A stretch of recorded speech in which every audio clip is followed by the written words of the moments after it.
Hello dear friends, welcome to IIT chemistry Shiksha by Rashmi ma'am.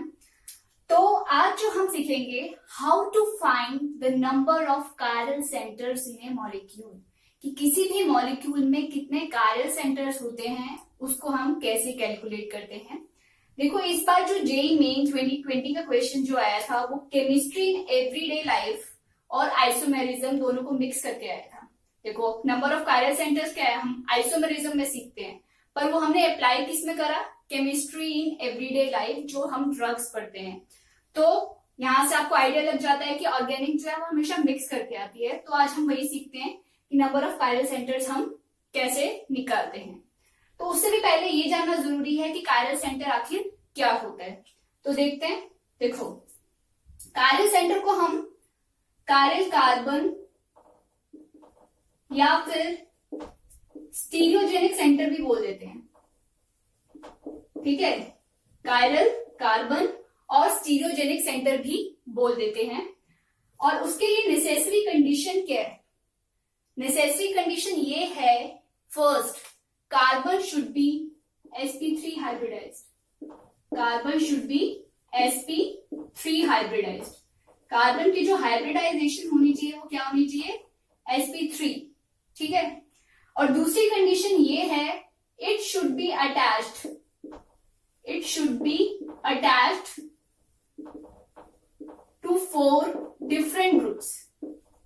It should be attached to 4 different groups.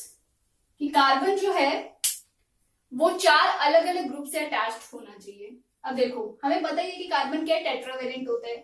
ठीक है, तो उसमें जो 2 bond है वो तो इन द प्लेन होते हैं, 1 bond out of the plane होता है।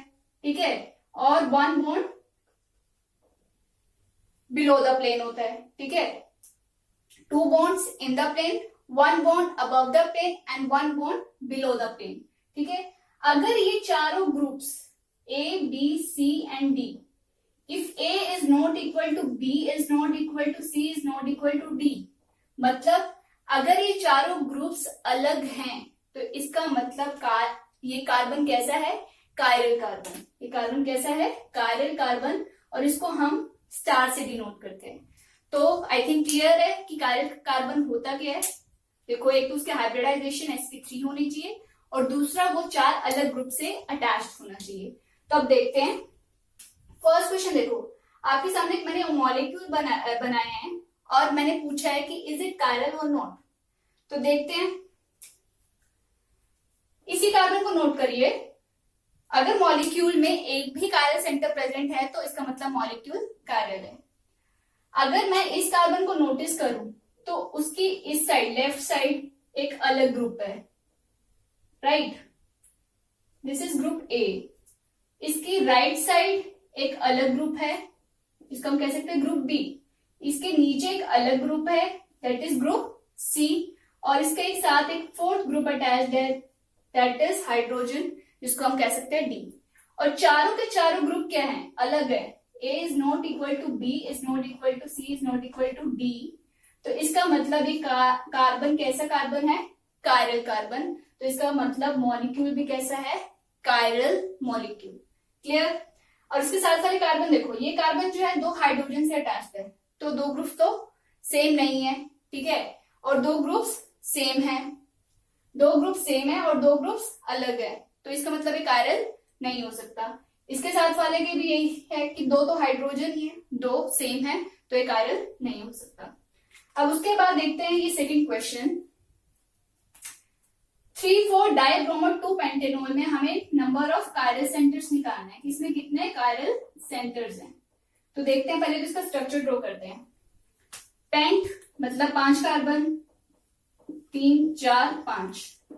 सेकेंड पे ओल मतलब अल्कोहल, OH।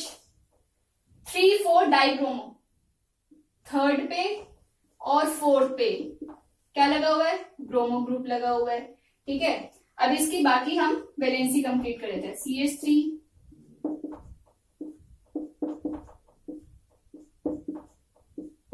फाइन। अब देखते हैं कि इसमें नंबर ऑफ कायरल सेंटर्स कितने हैं। अगर मैं इसकी नंबरिंग डाल दूं 1 2 3 4 ये देखो फर्स्ट कार्बन जो है वो 3 हाइड्रोजन से अटैच्ड है, तो 3 ग्रुप तो सेम है, ये नहीं हो सकता कायरल। सेकेंड कार्बन देखो, ठीक है, सेकेंड कार्बन जो है ऊपर हाइड्रोजन से अटैच्ड है, नीचे OH से अटैच्ड है, लेफ्ट साइड इस ग्रुप से अटैच्ड है और राइट साइड इस पूरे ग्रुप से अटैच्ड है, तो 4 अलग ग्रुप से ये अटैच्ड है, तो ये मतलब कायरल है। ठीक है, थर्ड कार्बन देखो, लेफ्ट साइड अलग ग्रुप, राइट साइड अलग ग्रुप, ऊपर अलग ग्रुप, नीचे अलग ग्रुप, तो ये भी क्या है, कायरल है। फोर्थ देखो, लेफ्ट साइड अलग ग्रुप, राइट साइड अलग ग्रुप, ऊपर अलग ग्रुप, नीचे अलग ग्रुप, तो ये भी कायरल है। लास्ट देखो, ये 3 हाइड्रोजन से अटैच्ड है जो कि सेम है, तो ये कायरल नहीं हो सकता, तो यानी कि 2, 3 और 4 ये कार्बन कायरल है, तो इसमें 1, 2, 3 कायरल सेंटर्स हैं, तो आंसर क्या हो गया 3। क्लियर। इस मॉलिक्यूल में देखते हैं नंबर ऑफ कायरल सेंटर्स पूछे हैं। अब देखो ये कार्बन देखो, ये डबल बॉन्ड से अटैच्ड है, तो ये तो क्या है sp2 हाइब्रिडाइज्ड, और sp2 हाइब्रिडाइज्ड कार्बन जो होता है वो प्लेनर होता है, वो कभी भी कायरल नहीं हो सकता। बाकी जो कार्बन है वो sp3 हाइब्रिडाइज्ड है, तो मतलब फर्स्ट कंडीशन तो सेटिस्फाई हो रही है। उसके बाद हम देखते हैं कि ये कायरल कार्बन इसमें कितने हैं। पहले तो ये देखो, इसकी वैलेंसी कंप्लीट कर लेते हैं। अगर आपको दिख रहा है तो अच्छी बात है, और नहीं दिख रहा तो आप ड्रॉ कर लो, ठीक है।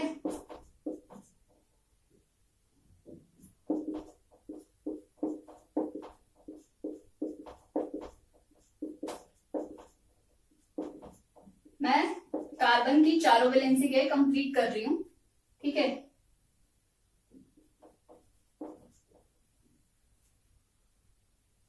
अब ये देखो, ये कार्बन 2 हाइड्रोजन सेम, कायरल नहीं हो सकता, ये कार्बन नहीं हो सकता, ये कार्बन नहीं हो सकता।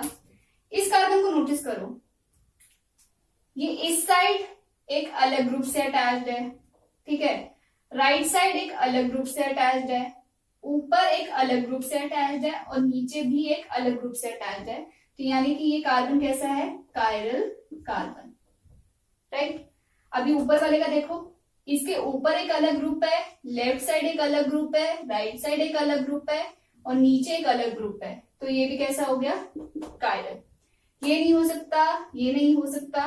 इस कार्बन को नोटिस करते हैं, देखो लेफ्ट साइड अलग ग्रुप, राइट साइड अलग ग्रुप, नीचे अलग ग्रुप और एक फोर्थ हाइड्रोजन अलग ग्रुप, तो ये भी क्या है, कायरल है। 3 हो गए। अब इसका देखते हैं, इधर अलग ग्रुप, ऊपर अलग ग्रुप, नीचे अलग ग्रुप और एक फोर्थ हाइड्रोजन अलग ग्रुप, तो 4 हो गए। ये नहीं हो सकता, ये नहीं हो सकता, ये नहीं हो सकता। इस कार्बन को देखो, इस साइड अलग ग्रुप, इस साइड अलग ग्रुप, इस साइड अलग ग्रुप, नीचे का अलग ग्रुप, तो ये भी कायरल है, ठीक है। और इसको देखते हैं, लेफ्ट साइड अलग ग्रुप, राइट साइड अलग ग्रुप, नीचे अलग ग्रुप और फोर्थ हाइड्रोजन एक अलग ग्रुप, ठीक है। ये नहीं हो सकता, ये नहीं हो सकता, ये 3 हाइड्रोजन सेम है, ये वाला भी नहीं हो सकता। तो काउंट करें तो कितने कायरल सेंटर्स हो गए, 1, 2, 3, 4, 5, 6। तो इसमें नंबर ऑफ कायरल सेंटर्स कितने हैं, 6। इसमें हमें फाइंड आउट करना है number of stereo centres in penicillin. तो देखते हैं, देखो ये क्या है, एल्काइल ग्रुप, फॉर एग्जाम्पल जैसे CH3 है, तो वो 3 हाइड्रोजन से अटैच्ड है, तो हाइड्रोजन सेम है, तो ये भी स्टीरियोजेनिक सेंटर नहीं हो सकता। ये sp2 हाइब्रिडाइज कार्बन है, ये भी नहीं हो सकता। नाइट्रोजन को हमने देखना नहीं है, तो ये वाला देखो कार्बन, ये कार्बन ऊपर एक अलग ग्रुप से अटैच्ड है, लेफ्ट साइड एक अलग ग्रुप से अटैच्ड है, राइट साइड एक अलग ग्रुप से अटैच्ड है और नीचे एक अलग ग्रुप से अटैच्ड है, तो ये क्या हो गया, स्टीरियोजेनिक सेंटर, ठीक है। उसे नेक्स्ट वाला देखो, इस वाले कार्बन से ये लेफ्ट साइड एक अलग ग्रुप, राइट साइड एक अलग ग्रुप, नीचे एक अलग ग्रुप और ऊपर फोर्थ ये हाइड्रोजन, तो ये भी क्या हो गया, स्टीरियोजेनिक सेंटर। नेक्स्ट सल्फर को हमने देखना नहीं है, ये कार्बन 2 मिथाइल ग्रुप से अटैच्ड है, ठीक है, तो ये भी स्टीरियोजेनिक सेंटर नहीं हो सकता। अब इस कार्बन को देखो, इस कार्बन में देखो ये हाइड्रोजन अटैच्ड है, ये नीचे कार्बोक्सिल ग्रुप अटैच्ड है, इस साइड ये वाला ग्रुप है, ठीक है, और फोर्थ एक होगा 1 2 3 4। तो ये 4 ग्रुप्स है, चारों ग्रुप्स ही अलग है, तो ये भी क्या हो गया, स्टीरियोजेनिक सेंटर। तो number of stereo centres in penicillin कितना हो गया, 1 2 3। क्लियर। क्लोरेम्फेनिकोन में कितने थे, 2 स्टीरियोजेनिक सेंटर, और पेनिसिलिन में कितने हैं, 3। फाइन। लास्ट क्वेश्चन देखो, which of the following amines have a stereogenic centre. तो देखते हैं, इस कार्बन को देखो, इस कार्बन के इस साइड लेफ्ट साइड एक अलग ग्रुप है, राइट साइड एक अलग ग्रुप है, नीचे एक अलग ग्रुप है, और एक फोर्थ एक हाइड्रोजन एक अलग ग्रुप है। तो ये कार्य सेंटर है, ठीक है। तो ये कार्य मॉलिक्यूल होगा। अगर इसमें देखें तो ये कार्बन 2 हाइड्रोजन से अटैच्ड है, तो ये कार्य नहीं हो सकता। ये भी 2 हाइड्रोजन से अटैच्ड है, ये भी 2 हाइड्रोजन से अटैच्ड है, ये भी 2 हाइड्रोजन से अटैच्ड है, और ये वाला कार्बन 2 मिथाइल ग्रुप से अटैच्ड है, जो कि सेम है। तो इसमें कार्य सेंटर नहीं है, ठीक है। तो क्लियर हो गया कि किसी भी मॉलिक्यूल में हम कार्य सेंटर कैसे कैलकुलेट करते हैं। अब यहाँ पर जो मेन टास्क है, देखो नंबर ऑफ कार्य सेंटर्स देखना कोई बड़ी बात नहीं है। यहाँ पर जो मेन काम है वो आपको ड्रग्स के जो स्ट्रक्चर हैं वो याद होने चाहिए। तो जो मेन स्ट्रक्चर्स आपके बुक में दे रखे हैं, एनसीईआरटी की बुक में, केमिस्ट्री इन एवरीडे लाइफ में, उसे अच्छे से रिमेम्बर कीजिए, क्योंकि अगर जेईई मेंस का क्वेश्चन है तो इतनी इजीली तो नंबर नहीं मिलेंगे। For many such interesting updates stay tuned with IIT chemistry Shiksha by Rashmi ma'am. चलो हौसलों को उड़ा दे। And don't forget to like, share and subscribe my channel. Thank you.